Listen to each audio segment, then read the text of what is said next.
babae. Ano, may asawa? Hindi, wala. Oo, meron. May nagmamay-ari ng puso ni Kuya. Ito kasi na yun, ito na yun, papakita ko nga. Ayun, ay, grabe.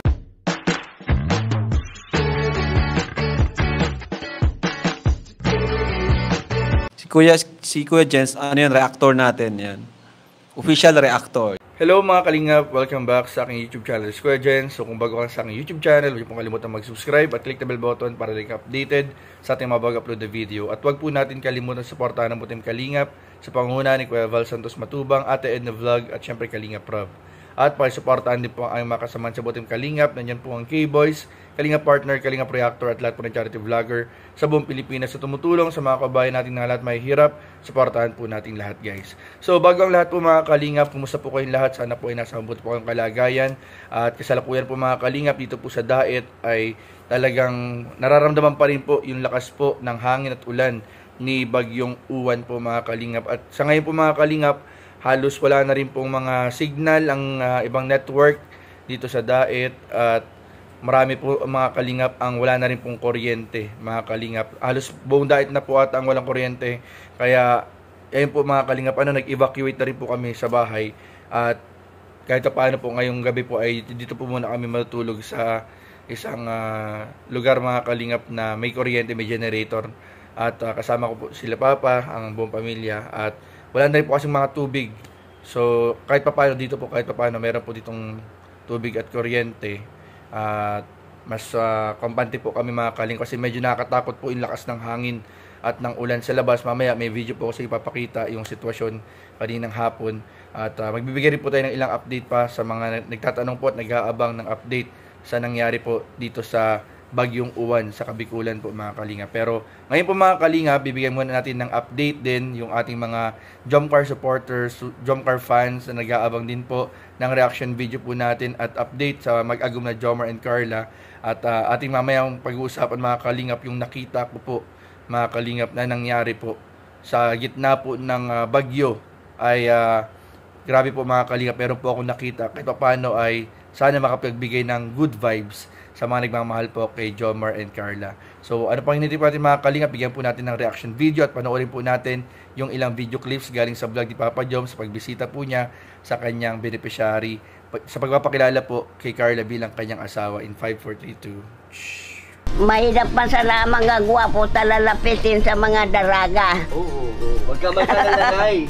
Huwag ka mag-alala, isa lang ang lumalapit kay Jomar. Oo. Wala nang iba. Ipakita kaya natin Pakita yung mo, Papa Joms, ang nag-iisang babae. Yeah. Nay, papakita ni Jomar yung nag-iisang babae. Ano, may asawa? Hindi, wala. Oo, meron. May nagmamay-ari ng puso ni Kuya. May asawa yan. Nay, pakita mo. Pakita ko. Ilan ang anak niya. Wala pa naman. Itingnan ko daw ang asawa mo. Ay, Ito kasi na yun, ito na yun, papakita ko nga. ayun, Oo, ay, no. grabe, wedding picture. Wedding, sabi ang ito na yung asawa mo. wedding picture namin na Ayun, yun. Nay. Oh. Ganda. Pogi. Ay, ang ganda pala. No? Siya yun?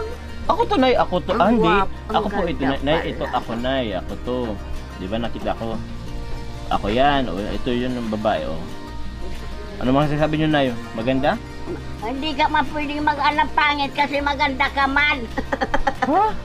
Maganda mag-asawa niya. Ano? Maganda nga ang asawa niya. Ganda ng asawa. O, ilan na anak nila? Wala pa, wala pa. Wala pa.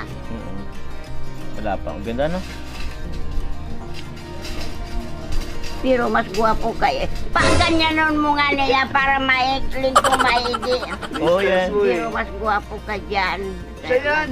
Ako nga Mas to. guwapo ka dyan. Mas gwapo daw ako dito, bro. Kaysa Guwapo, ngayon. Pero siya yun. Oo. Siya. Kaya nga, pero guwapo. Sino? Guwapo siya dyan. Gwapo naman. Ayun, siya naman. Maganda pala ng asawa mo. Pwede mag-artista yan. Oo, Artista na. Artista. Artista. O, ayan pala. Gusto mo makita, Nay? Gusto mong Gusto dalhin yan? makita personal. Pagdiyan lang sa ano. Guwapo ka.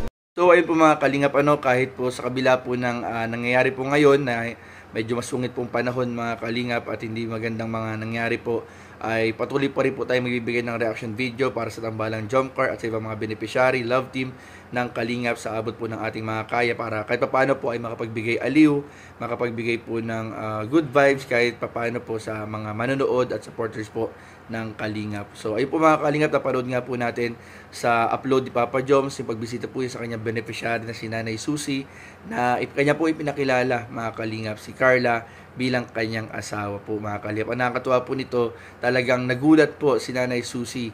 Yung reaction po niya, talagang nagulat siya nung nakita po si Carla na ipinakilala pong asawa ni Papa Joms, at talagang gandang-ganda po mga Kalingap si Nanay Susie. Talaga namang hindi may tatago po mga Kalingap na kahit sino makakita kay Carla ay talaga naman pong nagaganda at namamangha po sa kanyang ganda. Baka nakalimutan natin guys, top 6 lang naman po mga Kalingap si Carla bilang most beautiful vlogger po sa buong Pilipinas mga Kalingap. So grabe po, at ito nga mga Kalingap ay nagbigay aliw sa mga taga-suporta at manonood ng Tambalang Jomcar at ang buong Kalingap. Na yun po mga Kalingap, talagang pag pinapakilala po ni Papa Joms si Carla kahit na kanino, ay ang pagpapakilala po ay bilang kanyang asawa, at talagang pinagmamalaki yung kanilang naging picture mga Kalingap doon sa kasalan na episode po ng Jomcar po mga Kalingap. Pero sabi nga sa interview ni Papa Joms sa Caravan nung nakarang, kung maaalala natin mga Kalingap, abangan po natin sa takdang panahon ang mga bagay-bagay po mga Kalingap na inaabangan ng mga taga-suporta at nagmamahal sa Jomcar. So yun lamang po muna mga Kalingap. Sa ngayon po, sa pagkakaalam ko po mga Kalingap, si Papa Joms po ay parang hindi po ata nakauwi mga Kalingap ng Camarines Sur. Sa huling live po ni Papa Joms, at kasagsagan naman ng bagyo nung time na yun, parang nasa apartment pa rin po si Papa Joms. Sa ngayon po, wala pa tayong napapanood na bagong update or bagong live kasi po wala po talagang kuryente. Wala pong kuryente sa buong daet po. Hindi ko alam sa ibang parte pa ng probinsya. So wala ding internet. Walang internet, walang mga signal din po yung ilang mga network. Sa pagkakaalam ko po, parang smart lang tsaka dito ang meron na po ata ngayon mga Kalingap. Pero hindi ko pa sigurado mga Kalingap, pero ayun, sana anumang oras po ay bumalik na rin po yung normal na serbisyo o yung mga signal po ng mga local network, para syempre yung may mga kailangan kontakin po sa DAET ay makontak po nila agad, at sana ay maayos na rin po agad yung supply ng tubig at ng kuryente. Pero kanina po kasi mga Kalingap, may napanood tayong mga videos at balita sa social media, talagang grabe po mga Kalingap.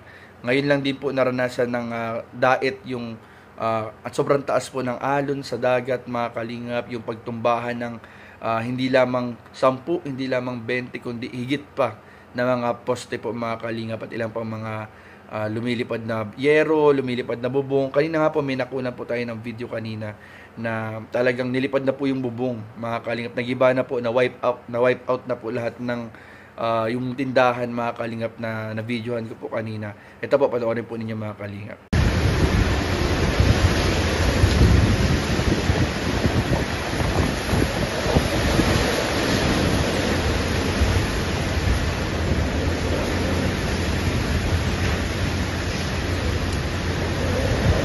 So ayun po mga Kalingap, sa kasalukuyan po mga Kalingap ay medyo mahina na po mga Kalingap yung hangin at ulan, na inaasahan po mga Kalingap na mamayang bandang alas 7 po ng gabi ay papahina na po talaga yung bagyong Uwan dito sa DAET Camarines Norte. At sana po mga Kalingap, ipagpatuloy pa rin po natin yung pananalangin natin mga Kalingap, na sana po wala pong anumang o grabing pinsala yung maging mangyari po sa mga iba pang probinsya na posibleng daanan po ng bagyong Uwan po mga Kalingap. At sana kapag lumabas na po yung liwanag bukas, sana po ay wala naman pong grabing na damage po dito sa probinsya ng Kabikulan.